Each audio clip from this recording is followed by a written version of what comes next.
sesaji. Sejatinya untuk apa sih, Pak? Ya benar.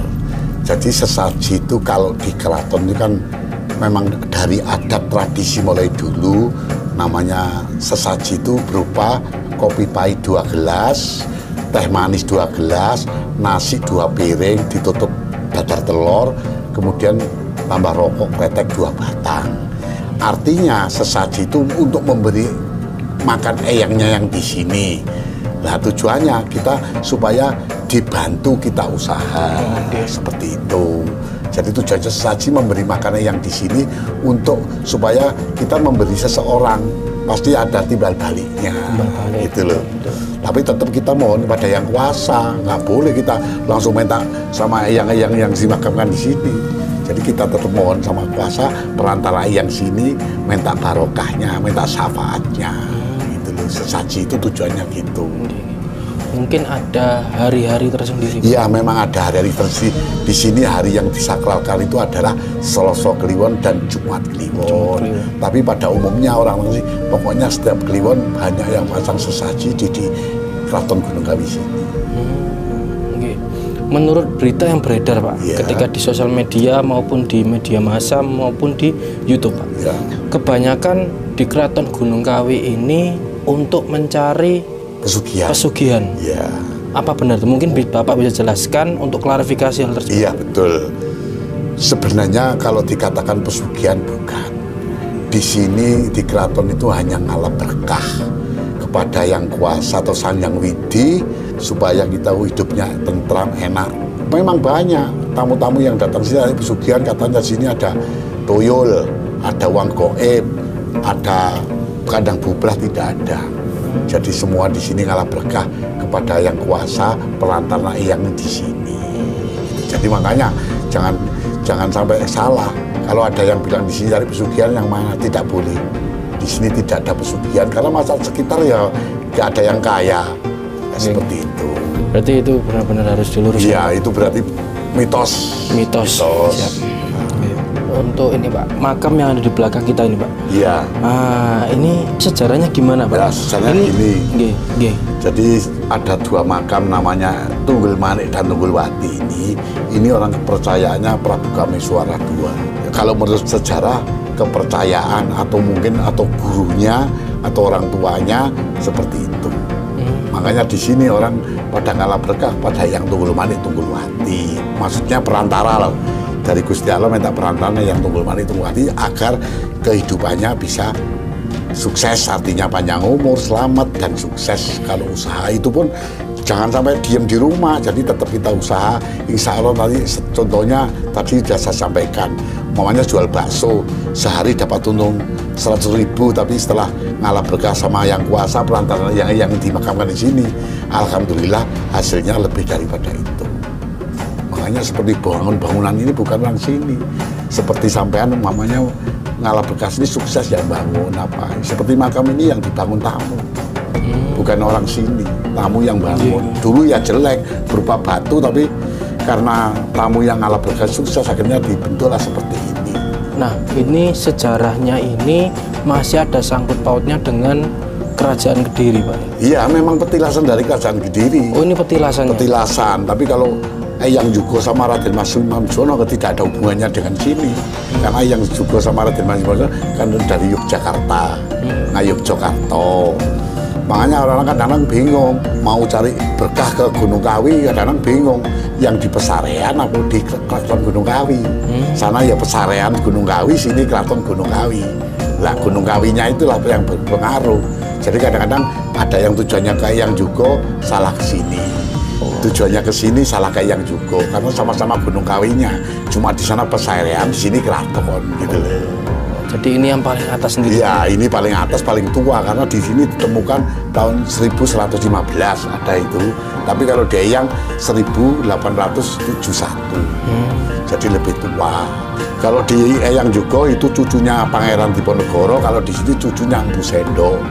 Empu Sendo, zaman Kerajaan Doho. Kerajaan Doho. Iya. Empu Sendo itu kan dari Kerajaan Pedang Kamulyana. Kalau Empu Sendonya punya cucu ya ini Prabu Kameswara II yang punya kepercayaan yang Tunggul Manik sama yang Tunggul Wati. Nah, kemarin saya habis mendaki dari Gunung Buta, Pak. Yeah. Di situ ada Cemoro Kandang. Yeah. Di situ ada pemakaman juga di Yeah. situ. Dan saya dapat informasi itu masih ada sambungannya, entah dari pesaran Gunung Kawinya, entah dari keratonnya. Iya. Nah, itu gimana itu? Iya, memang kalau di Gunung Kawi itu tidak ada hubungannya dengan pesaran Gunung Kawi. Jadi hubungannya dengan keraton Gunung Kawi. Memang di puncak Gunung Kawi itu ada namanya Gunung Buta atau Stinggil kalau orang sini. Yeah. Ada Gunung Buta, ada Gunung Kawi, ada Telaga. Telaga itu yang sumber itu, Pak? Iya, di situ ada 2 telaga, yang utara Telaga Utara, yang selatan Telaga Selatan. Di bawahnya Gunung Buta atau Stinggil. Kalau lewat daerah Batu atau daerah kiri atau Blitar. Tapi kalau lewat sini nemuin namanya Batu Tulis, Gunung Gentong, Gunung Pasang, dan langsung ke Telaga. Perjalanannya kalau dari sini kurang lebih sampai tujuan Telaga 12 jam. 12 jam. Itu yang ke Cemoro Kandang itu? Iya. Itu kalau Cemoro Kandang lewatnya harus lewat Batu. Lewat yang Panderman itu? Ya, Panderman, Gunung Panderman, baru Cemoro Kandang. Siap. Tapi kalau lewat sini nggak nemu di sana.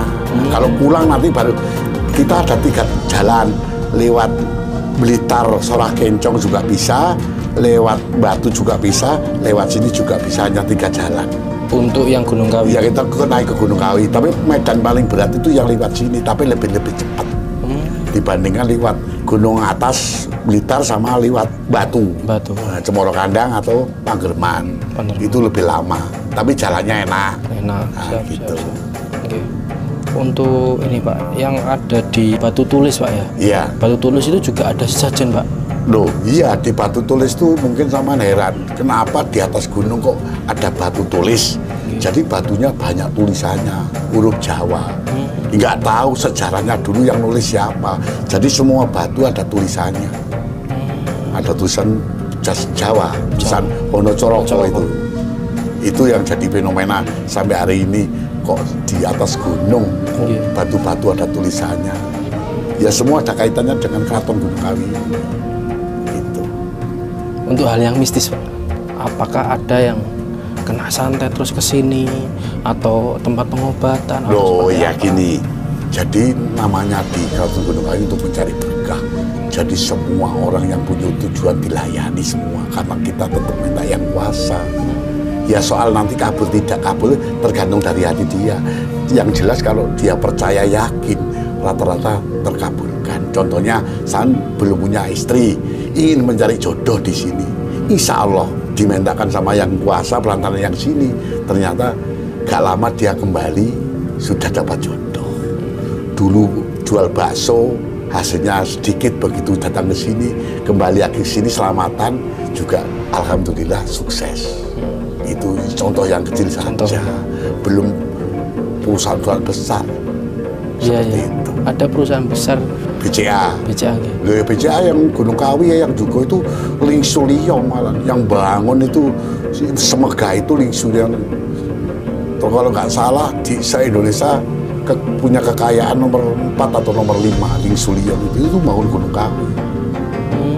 Pak Lingsu Liyong. Kalau dulu datang ke sini bawa uang ya koperan bagian kepada masyarakat ya 50 berapa semua dikasih. Ketemu orang ya selamat siang ya uang, selamat siang uang. Lingsu Liyong, tapi sekarang udah meninggal. Anaknya yang teruskan namanya Lingsu Liyong, orang Cina, orang Tionghoa. Jadi gini Mas, kalau di sini untuk orang cari pesugihan itu tidak benar. Momennya ada wadal, korban manusia, tidak ada. Kalau ada yang bilang itu ada bukan saya pertanggungjawabkan. Di hoax, Pak? Di hoax, semua itu hoax. Ya mungkin namanya konten cari pesugihan di keraton Gunung Kawi, tumbalnya ini supaya orang buka, padahal ya tidak ada seperti itu. Hoax gitu. Hoax. Jadi semua itu gak musyrik di sini, semua ngalah berkah yang kuasa, hanya perantara. Seperti kita berziarah ke Wali Songo atau ke makam orang tua, mendoakan orang tua supaya ditempatkan di sisi Allah, kemudian kita minta syafaatnya, kan begitu. Di sini sudah internasional, dari Singapura, Malaysia. Kalau namanya Lampung ya tiap hari Bekasi, Jakarta, Jawa Barat itu tiap hari. Mungkin sama nanti kalau ingin tahu daftarnya tamu di loket. Jadi tamu yang ziarah itu daftar. Terkecuali wisata, nggak daftar. Untuk perbedaan antara wisata dan tamu itu nanti gimana, Pak?